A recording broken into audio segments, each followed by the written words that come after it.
नमस्कार भागवत प्रेमियों। श्रीमद् भागवत महापुराण के 16वें अध्याय में हमने कलयुग के आ जाने से दुखी धर्मदेव और श्री कृष्ण के धर्म की स्थापना कर अपने धाम बैकुंठ लौट जाने पर दुखी पृथ्वी की आपसी बातचीत की कथा सुनी। आज हम श्रीमद् भागवत महापुराण के 17वें अध्याय में पांडु के वंशज महाराज परीक्षित के द्वारा कलयुग के दमन की कथा सुनेंगे। तो आइए श्रीमद् भागवत महापुराण की पुण्य कथाओं को सुन भगवत भक्ति का पुण्य फल प्राप्त करते हैं। प्रथम स्कंद के 17वें अध्याय की कथा शुरू करते हैं। अथ सप्तदशो अध्याय महाराज परीक्षित द्वारा कलयुग का दमन। सूत जी कहते हैं, सौनक जी, वहां पहुंचकर राजा परीक्षित ने देखा कि एक राजवेशधारी शूद्र हाथ में डंडा लिए हुए और गाय बैल के एक जोड़े को इस तरह पीटता जा रहा है जैसे उनका कोई स्वामी ही न हो। वह कमल तंतु के समान श्वेत रंग का बैल एक पैर से खड़ा कांप रहा था तथा शूद्र की ताड़ना से पीड़ित और भयभीत होकर मूत्र त्याग कर रहा था। धर्मोपयोगी दूध, घी आदि हाविष्य पदार्थों को देने वाली वह गाय भी बार बार शूद्र के पैरों की ठोकरें खाकर अत्यंत दीन हो रही थी। एक तो वह स्वयं ही दुबली पतली थी, दूसरा उसका बछड़ा भी उसके पास नहीं था। उसे भूख लगी हुई थी और उसकी आंखों से आंसू बहते जा रहे थे। स्वर्ण जटित रथ पर चढ़े हुए राजा परीक्षित ने अपना धनुष चढ़ाकर मेघ के समान गंभीर वाणी से उसको ललकारा, अरे तू कौन है जो बलवान होकर भी मेरे राज्य के इन दुर्बल प्राणियों को बलपूर्वक मार रहा है? तूने नट की भांति वेश तो राजा का सा बना रखा है, परंतु कर्म से तो तू शूद्र जान पड़ता है। हमारे दादा अर्जुन के साथ भगवान श्री कृष्ण के परम धाम पधार जाने पर इस प्रकार निर्जन स्थान में निरपराधों पर प्रहार करने वाला तू अपराधी है, अतः वध के योग्य है। राजा परीक्षित ने धर्मदेव से पूछा, कमल नाल के समान आपका श्वेत वर्ण है, 3 पैर न होने पर भी आप एक पैर से चलते फिरते हैं। यह देखकर मुझे बड़ा ही कष्ट हो रहा है। बतलाइए, आप क्या बैल के रूप में कोई देवता हैं? अभी यह भूमंडल कुरुवंशी नरपतियों के बाहुबल से सुरक्षित है। इसमें आपके सिवा और किसी भी प्राणी की आंखों में शोक के आंसू बहते मैंने नहीं देखे।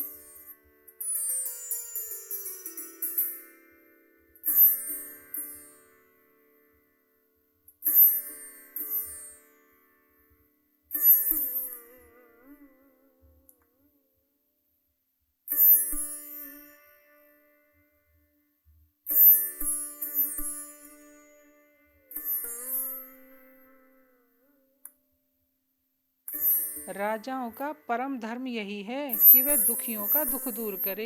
यह महादुष्ट और प्राणियों को पीड़ित करने वाला है, अतः मैं इसे अभी मार डालूंगा।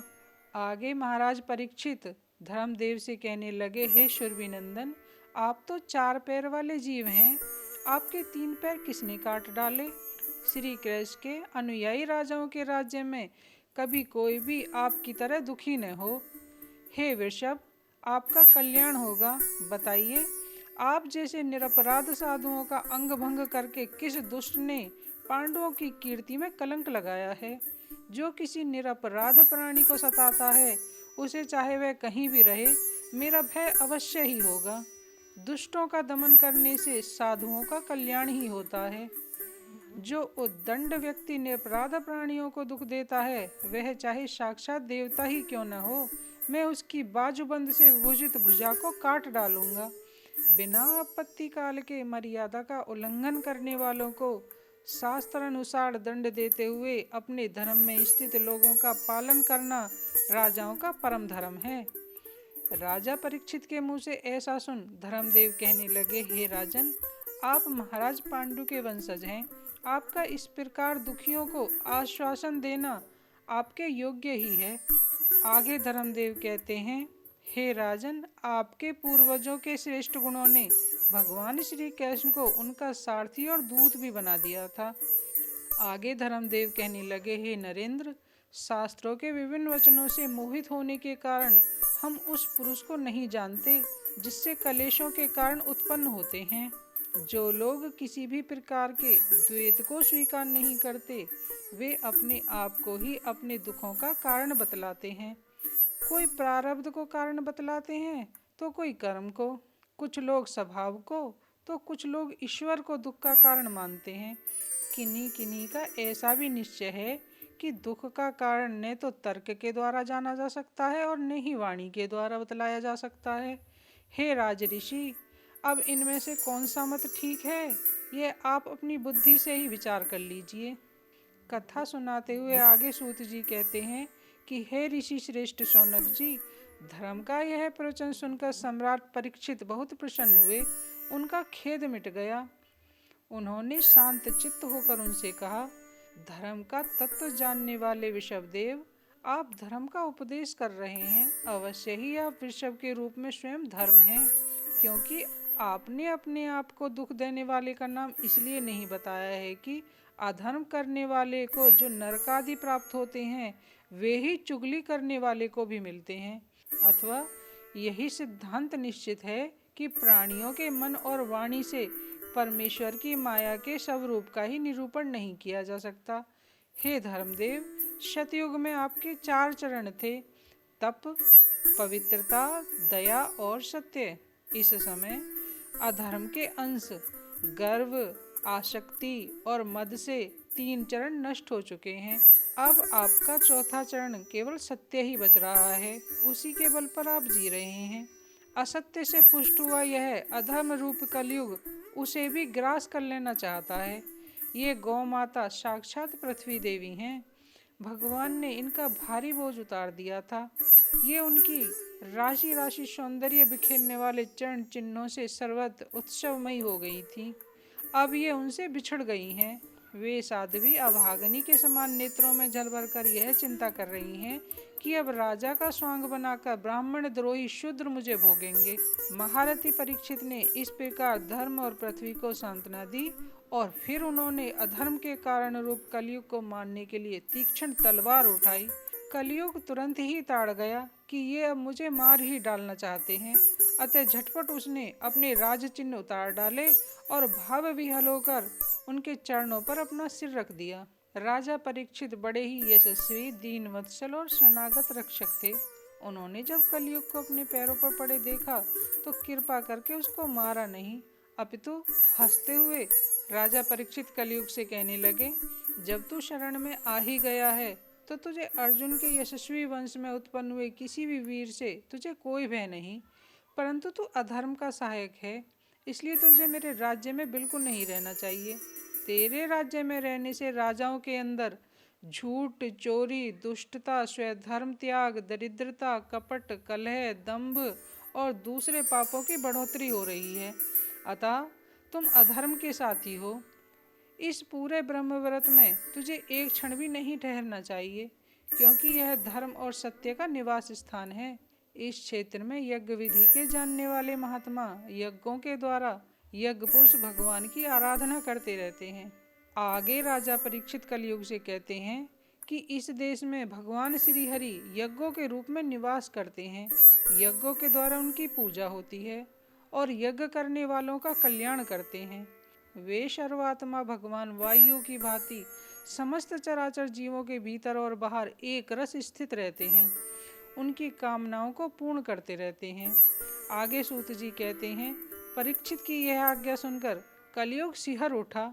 यमराज के समान मारने के लिए उद्धत हाथ में तलवार लिए हुए परीक्षित से बोला, हे सार्वभौम, आपकी आज्ञा से जहाँ कहीं भी मैं रहने का विचार करता हूँ, वहीं आपको देखता हूँ कि आप धनुष पर बाण चढ़ाए हुए खड़े हैं।